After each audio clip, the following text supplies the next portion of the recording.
Hi, it's Alex from laughingplace.com, and today we're doing an unboxing of the new Marvel 80th Barbie collection. So this is from Barbie Signature, which is Mattel's more collector-based Barbie line. And as far as I know, this is the first time they've ever done anything with Marvel, which is really exciting. It really is a testament to where Marvel has come in terms of public popularity. And these are 80th anniversary branded, but what you will notice is that all three characters are specifically from X-Men, which is how I got started as a Marvel fan, was with that 1990s X-Men animated series coming to Disney Plus in just a couple weeks. So we have three dolls here. There's Mystique, there is Dark Phoenix, and there's Storm. And Storm and Cyclops were always tied as my two favorite X-Men, so I was really excited to see Storm. All three dolls look great. They are more their comic forms and kind of different eras of them. Dark Phoenix, you can kind of tell it's very 70s, 80s in style. And then we have Mystique, kind of her more classic look, very comic-y blue. It doesn't quite look like the movie version, and none of these are meant to be their Fox movie counterparts. And then Storm, I think, is my favorite of the dolls and my favorite of the characters. I really love the gold accents around her costume. Now first we're going to take a look at all of the box art, which is really amazing. I love the detailing that they've put in to the cardboard packaging. Their backgrounds are not exactly the same, and they really represent the powers that all three women have. What's really cool is on the one of the sides, it just has the Marvel logo. I really love that. It's very clean. If you were a collector and you're putting these on the shelf, you could put them sideways if you're maybe having friends over that you didn't want to know that you have Marvel Barbies. If you're embarrassed by them at all, so you could turn them this way, tuck them in a corner. No one's gonna know what they are. It's just gonna look like boxes of Marvel stuff. On the other side, you can kind of get a peek in through the plastic, but then it also has the character artwork. And that same artwork is repeated on the back of the box. I really love that. There's a little bit of a description on who each character is. I would hope if you're buying these that you would already know, because these are for a more collector market. They do retail for about $50 a piece. So this whole set would set you back about $150 if you were going for the entire collection. This is an unboxing video, so most of you are probably getting these and never taking them out of the package. We're gonna open these up and take a closer look at the dolls themselves.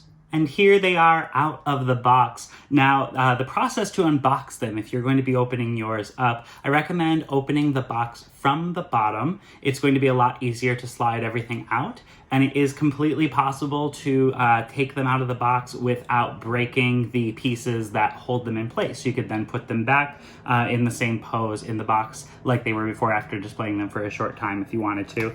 Now, each of them come with a certificate of authenticity, which is pretty nice. So being that these are a collector's item, they do have that in the back of the box.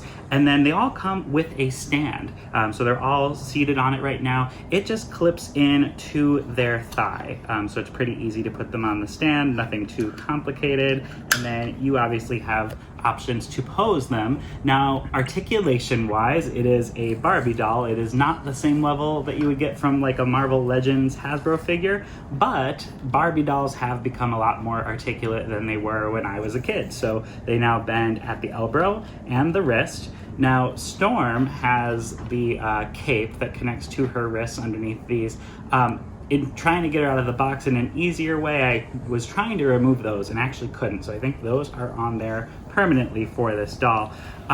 The boots on Storm and Dark Phoenix in particular are really incredible. I've never seen boots like these on a doll. So it is obviously fabric, kind of a pleathery for both of them, because this one's a shimmery gold, but then there is a sole on the bottom. And so that is a shoe. You could take that off.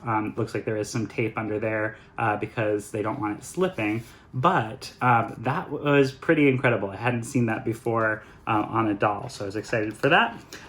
Now that they're out of the box, I will say Storm is definitely still my favorite of the bunch, both the doll and the character, but I wasn't expecting to like Dark Phoenix as much as I do.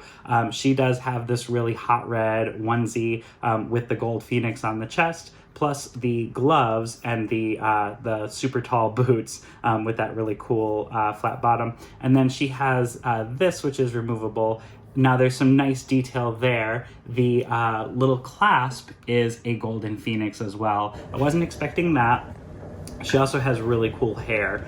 It is kind of different tones of red and orange, very fiery look, and it's really soft the way that goes down. Storm's hair is cool too, but it is just solid white as it was in the comics and the animated series and the films. Nothing too spectacular there. My least favorite of the bunch, I'm gonna say, is Mystique. And I don't dislike her by any means, but she's just a lot more simplistic. The fact that they're all priced the same, you feel like you get less with Mystique. Obviously, less hair. It is very solid. If you were a kid and you played with the Spice Girls dolls, it's basically the posh Victoria Beckham hair. And then she really just has this onesie, I don't even know what you call this. Her boots are more simple too. Really the big highlight is the blue skin on the doll. You don't see that very often. But of the three, I would say that if you are just picking up one, if that's all that's in your budget and you really want to support this collection, I would go with either Dark Phoenix or Storm. Storm being my top pick for personal reasons, but you really can't go wrong with either of these. Mystique is great. I just wish that they would have done more with her, I guess. She looks like Mystique, but I feel like they could have stepped up the quality of the doll a little bit. And all of these are available right now. If you have a Marvel fan in your life and you're looking for some holiday giving ideas, this is probably something they don't have because these are just now hitting store shelves. It's kind of the end of the Marvel 80th celebration for 2019. We're approaching the end of the year, so I expect we'll stop seeing that branding in the near future. But this was a really great note to sort of go out on, having a Marvel Barbie collection for X-Men. I hope, because there's so many great Marvel characters, that they do continue this through the Barbie collection. And one last point I forgot to highlight is the bodies of the three dolls. So this isn't your typical Barbie body. They are muscular, so you'll notice their arms are a lot more toned than Barbie's ever has been. So that was a cool find as well. Thank you so much for watching this. We're laughingplace.com. It's a Disney site. We cover Disney, Star Wars, Marvel, National Geographic, Fox. Basically, if it's owned by the Walt Disney Company, we cover it. So definitely give us a follow if you're interested in seeing more videos like this and stuff from the theme parks. Thanks for watching. Have a great day. Bye.